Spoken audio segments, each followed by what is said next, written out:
မင်္ဂလာပါကျွန်မအခြေရေး reading အသက်လေးလုပ်ပေးမယ်နော်ဒီတစ်ခေါက်ကတော့ yes or no ပုံစံလေးနဲ့သွားမယ်အခြေရေးနဲ့ပတ်သက်လို့ကိုသိချင်တဲ့မေးခွန်းတစ်ခုကိုစိတ်ထဲကနေမေးထားပါပြီးရင်ဒီမှာကတ်ကလေးတွေပဲဖြစ်ဖြစ်ဒီ strong လေးတွေပဲဖြစ်ဖြစ်ပေါ့နော်ကြိုက်တာကိုရွေးချယ်ပြီးတော့အဖြေကိုနားထောင်နိုင်ပါတယ်ဒီကတ်လေးတွေထဲမှာတော့ yes or no နဲ့ဒီ guidance လေးပါမယ်ပေါ့နော် detail ကိုလည်းကျွန်မအသေးစိတ်ကိုလည်း tarot နဲ့ကြည့်ပေးသွားမယ်နော်ကဲအဲ့တော့မိမိနဲ့တက်ရပုံလေးကိုရွေးချယ်ပြီးတော့ဟောကိန်းကိုနားထောင်တော့ပါရှင်မင်္ဂလာပါ group 1ဒီ strong လေးကိုရွေးထားတဲ့သူတွေအဲ့တော့အခြေအနေနဲ့ပတ်သက်လို့ဒီ group ကဘာပဲကြုံရဘာပဲလာဘာပဲဖြစ်လာဆက်သွားမယ်ဘယ်လိုပုံစံပဲဖြစ်လာလက်မလျှော့ဘူးဆိုတဲ့လူတွေပါလိမ့်မယ်ဟုတ်ပါသလားဒီလူနဲ့ပတ်သက်လို့ဒီ relationship နဲ့ပတ်သက်လို့เนาะဒီအခြေအနေကြီးနဲ့ပတ်သက်လို့ဘာတွေပဲကြုံရဆက်သွားမယ်လက်မလျှော့ခြင်းဘူးဆိုတော့အဖြေကြည့်အောင် yes လား no လားပေါ့နော် yes ပါရှင်အဖြေလေးကတော့ကောင်းမွန်တဲ့အတွေးခေါ်လေးပါပဲတဲ့เนาะကိုယ့်အတွက်လမ်းကြောင်းလေးကလည်းဖြောင်းနေတယ်ရှင်းနေတဲ့လမ်းကြောင်းလေးရလဲเนาะပြီးတော့ပို့ပြီးတော့တောက်ပတဲ့အနာဂတ်ကလည်းကိုယ်စောင့်နေတယ်เนาะပို့ပြီးတောက်ပတဲ့အနာဂတ်ကိုတွားကြမယ် group ပေါ့เนาะအဲ့လိုလေးပြောတယ်ကတ်ကတော့အဖြေကတော့ yes လို့ထွက်တယ်အဲ့တော့စူးစမ်းအားထုတ်တဲ့လူတွေကစူးစမ်းအားကြိုးနဲ့မယ်เนาะပြီးတော့ကိုအဲ့လိုမျိုးဆွဲမလျှော့တဲ့စိတ်ပေါ့ဆွဲမလျှော့တဲ့တွေးခေါ်ရလဲကောင်းတဲ့တွေးခေါ်ပဲလို့တော့ပြောထားเนาะလမ်းကြောင်းလေးရလဲကိုယ့်အတွက်ကလမ်းကြောင်းလေးကလည်းဖြောင်းနေရပဲဖြောင်းမှုတာရနေတယ်ဆိုတာတော့ပြောထားပါတယ်အဲ့တော့အပြောင်းလဲကောင်းနေလာလိမ့်မယ်လမ်းကြောင်းလေးတွေဖြောင်းလာတာကိုပြောတယ်ပို့ပြီးတောက်ပတဲ့အနာဂတ်လို့လည်းပြောတာဖြစ်တဲ့အတွက်အခုလောလောဆယ်မှာတော့အဆင်ပြေနေပုံတော့မပေါ်ဘူးပေါ့နော်အဲ့ရနေပြီးတော့အပြောင်းလဲကောင်းလေးဖြစ်လာမယ်ဆိုရင် energy လေးကျမရတယ်အဲ့တော့ကျမတို့ tarot နဲ့ဒီ day ကြည့်ရအောင်ခဏလေး shuffle လုပ်ပါမယ်ရှင်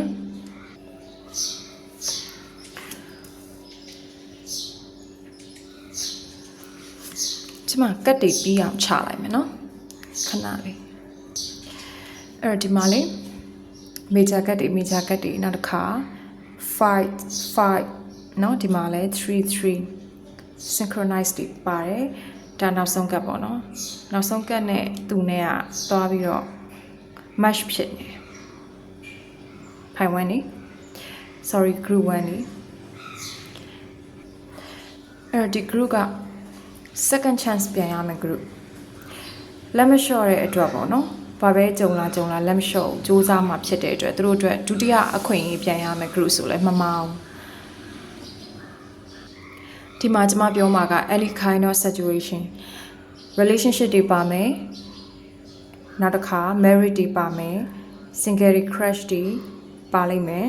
နော်ဘာပဲဖြစ်ဖြစ်ကိုယ်နဲ့ energy ကိုက်တဲ့အပိုင်းကိုယူပါace ကိုမျောနေတဲ့သူတွေလည်းပါလိမ့်မယ်နော်အဲ့လိုပါလိမ့်မယ်အကိုနဲ့ energy ကိုက်တဲ့အပိုင်းကိုယူပါရှင်အဲ့တော့ဒီ group ဒီ second chance ပြန်ရမယ် group ဖြစ်တယ်နော်အဖြေကတော့ yes လို့ထွက်တယ်အဲ့လောလောဆယ်မှာတော့ပင်ပန်းနေတာကိုပြတယ်ဒါပေမဲ့လက်မလျှော့ဘူးစူးစမ်းနေတယ်အရန် effort ထုတ်နေတယ်နော်လိုအပ်တဲ့ဝင်တော့ဝင်ဖို့တွေရောမလိုအပ်တဲ့ဝင်တော့ဝင်ဖို့တွေရောကိုကထမ်းပိုးပြီးတော့တယောက်တည်းစူးစမ်းနေရတော့တွေ့တယ်နည်းနည်းတော့ unbalance ဖြစ်တယ်တစ်ဖက်ကကိုယ့်ရဲ့တစ်ဖက်ကတော့ဒီအရာနဲ့ပတ်သက်လို့ကိုယ့်လောက်တော့တိတ်ပြီးတော့အားထုတ်ချင်မှလည်းအားထုတ်လိမ့်မယ်ကိုယ့်လောက်လည်း focus ထားချင်မှထားလိမ့်မယ်ပေါ့နော်ဒါကိုယ့်အထင်လည်းဖြစ်နိုင်တယ်ပေါ့နော်ဒါကိုယ့်စိတ်ထဲမှာအဲ့လိုတွေခံစားနေရလည်းဖြစ်လိမ့်မယ်ငါပဲတယောက်တည်းပင်ပန်းနေရလားနော်တစ်ဖက်ကအဲ့ဒါကြောင့်မို့လို့လဲကိုကအားမလို့အားမရတွေဖြစ်နေရမျိုးနော်စိတ်နဲ့ကိုယ်နဲ့မကတ်တာမျိုးစိတ်တွေပို့ပြီးပြန့်လွင့်နေတာစိတ်ပင်ပန်းနေရမျိုးဖြစ်လိမ့်မယ်ငါတယောက်ပဲစူးစမ်းနေရလားမသိဘူးတွေဘာတွေပေါ့နော်ဒါအမျိုးပေါ့နော်ကိုယ်နဲ့ကြိုက်တာကိုယူအဲ့လိုဖြစ်နေလိမ့်မယ်အဲ့တော့တစ်ဖက်ကချစ်တော်ချစ်ပေးနေတာတစ်ဖက်ကလည်းစူးစမ်းပေးနေတာတစ်ဖက်ကလည်းရှိပေးနေတဲ့ဖြစ်တည်မှုကိုမမြင်ဘဲနဲ့ဖြစ်တတ်တယ်အခွင့်အရေးခွင့်လန်းလေးတွေမမြင်ဘဲနဲ့ဖြစ်နေတတ်တယ်အဲ့ဒါလေးသတိထားပါเนาะအဲ့ဒါလေးတစ်ချက်ကိုပြန်ပြီးတော့သတိထားပေးပါစိတ်တွေလောတာစိတ်ဆန္ဒတွေစောတာခံစားချက်တွေများနေအောင်နည်းနည်းလေးပြန်ပြီးတော့အရှိန်လျှော့ဖို့လိုတယ်เนาะအရှိန်လျှော့ဖို့လိုတယ်ဒါမဲ့ second chance ကတော့ရှိပါတယ်အဲ့ဒီကိုယ့်ရဲ့ဇွဲကြောင့်ပဲဇွဲစုရမယ်အဖွဲပေါ့เนาะအဲ့လိုတွေ့ရတယ်ကောင်းပြီ မထင်မှတ်ထားတဲ့ကံကြမ္မာအပြောင်းလဲမျိုးတွေလာလိမ့်မယ်မထင်မှတ်ထားဘူးဆိုတော့ကျမလည်းဘာဖြစ်လာမလဲဆိုတာပြောလို့မရဘူးထင်မှတ်ထားတဲ့အပြောင်းလဲတွေဖြစ်လိမ့်မယ်ဒီနှစ်ယောက်ကြားမှာအခြေအနေပြောင်းသွားတာမျိုးเนาะမထင်ထားတဲ့အနှောက်အယှက်တွေဝင်တာမျိုးဒါမျိုးတွေဖြစ်ပေါ်ကြုံတွေ့ခဲ့ရပြီးတော့နှစ်ယောက်ဒီစကားတွေများတာအထီးကယုံတွေဖြစ်တာပြဿနာတွေတက်တာเนาะအဲ့လိုကနေပြီးတော့ဒါ separation ဖြစ်တာတွေအဆက်အသွယ်တွေပြတ်တာတွေပြန်ပြီးတော့အေးဆက်သွားတာတွေပေါ့နော်အဲ့လိုမျိုးတွေဖြစ်သွားတတ်တယ်အဲ့လိုဖြစ်တဲ့အခါမှာကိုကဒီဆုံးဖြတ်ရခြင်းတွေအပေါ်မှာဝမ်းနည်းနေတာမျိုးစိတ်ခံစားချက်တွေမကောင်းနေတာမျိုးတွေဖြစ်တတ်တယ်ပေါ့နော်စိတ်ဓာတ်ကျနေတာမျိုးတွေတော့ဖြစ်တတ်တယ်အခုအဲ့ဒီအရာကိုကြုံပြီးသွားတာလည်းဖြစ်ကောင်းဖြစ်လိမ့်မယ်အဲ့လိုတွေကြုံပြီးသွားတဲ့အခါမှာကိုကပြန်ပြီးတော့စူးစမ်းနေတာအားထုတ်နေတာနော်ပြန်ပြီးတော့ဒီအရာအတွက်ကိုအများကြီး effort site ထုတ်နေတာပေါ့အဲ့လိုကိုကအများကြီးစူးစမ်းနေပေမဲ့လို့ကိုယ့်ရဲ့ခွက်တွေကအလိုမပြည့်လာတဲ့အခါမှာကိုအနေနဲ့စိတ်ညစ်လာတာစိတ်ဓာတ်ကျလာတာဖြစ်လာပါမလားဆိုတာမျိုးတွေပေါ့နော်ဒါကြောင့်မို့လို့လဲသိကျင်လို့ဒီလိုလေး yes or no လာမေးတာဖြစ်လိမ့်မယ်เนาะအဲ့တော့ဖြေရတော့ yes ပါအဲ့လိုမျိုး state တွေကိုဖြတ်ကျော်ပြီးသွားပြီဆိုလို့ရှိရင်တော့ကိုယ့်အတွက်ကတော့ကောင်းမွန်တဲ့နေအောင်ကြီးပေါ့နော်ကောင်းမွန်တဲ့ပို့ပြီးတောက်ပတဲ့အနာဂတ်ကိုတော့တဖြည်းဖြည်းနဲ့မြင်ရပြီလမ်းကြောင်းလည်းပဲပေါ်လာပြီလမ်းကြောင်းလည်းဖြောင်းနေပြီကိုယ့်အတွက်ကဒီမှာတဖန်ပြန်ပြီးတော့ရှင်သန်လာမဲ့ second chance ကိုတွေ့ရတယ်เนาะအဆင်ပြေလာပါလိမ့်မယ်ဆိုတာကိုအရင်ဆုံးပြောချင်ပါတယ်ဒီ return ကိုဖိုင်1ကိုရွေးတဲ့သူတွေပေါ့နော်ဒီ group 1ကိုရွေးတဲ့သူတွေကလေ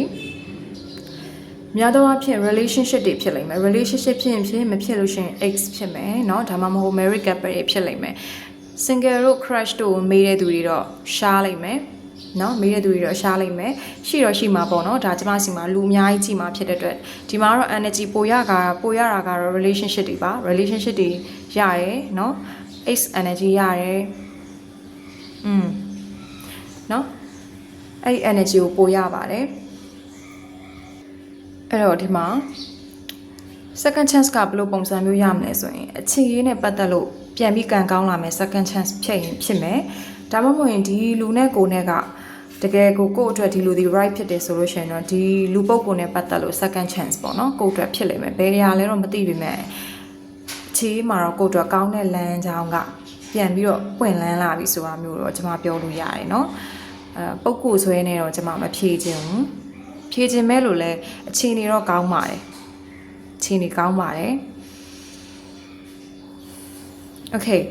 အဲ့တော့နှစ်ယောက်ကပြန်ပြီးတော့အဆင်ပြေသွားတာပြန်ဆုံစည်းရတာเนาะဒါ crush တွေ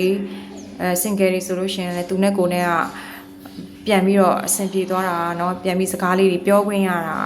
ဖြစ်လာလိမ့်မယ်ဂျားတွေကနေတငယ်ချင်းပေါင်းတဲ့မိတ်ဆွေတွေကကူညီပေးလိမ့်မယ်เนาะ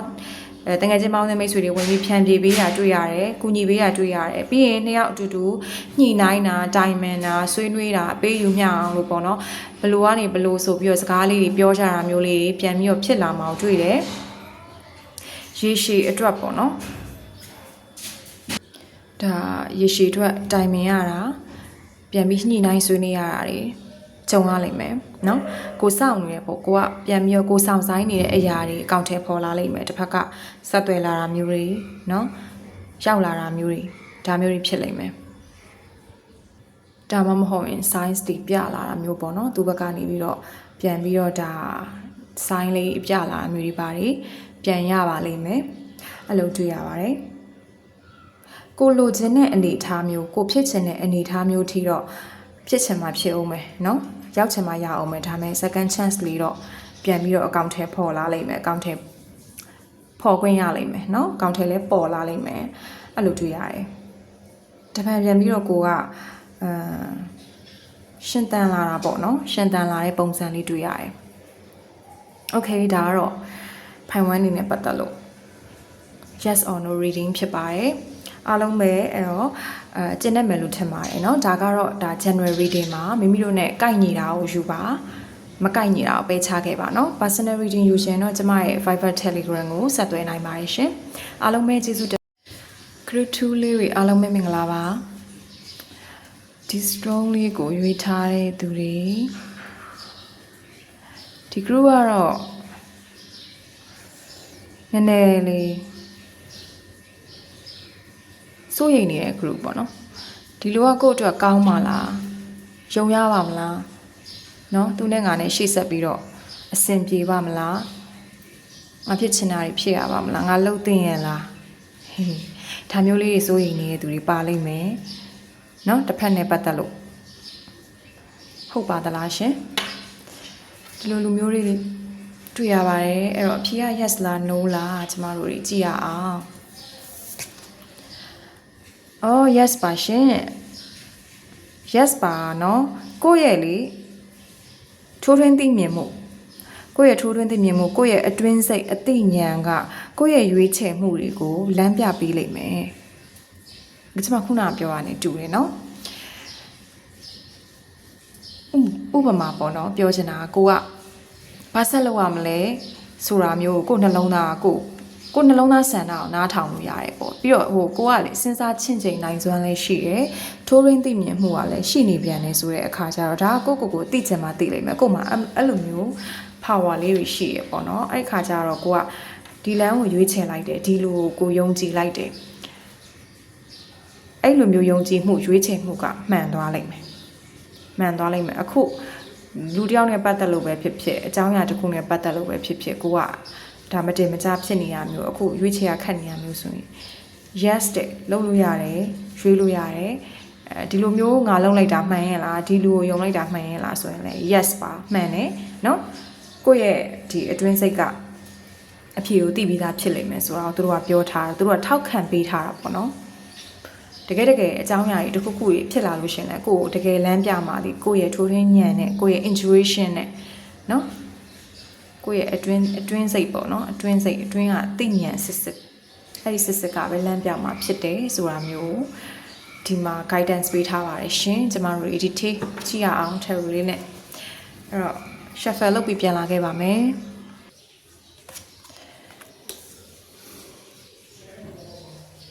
Seven of Swords King of Pentacles ကျမတက်တီချလိုက်မယ်เนาะအကုန်လုံး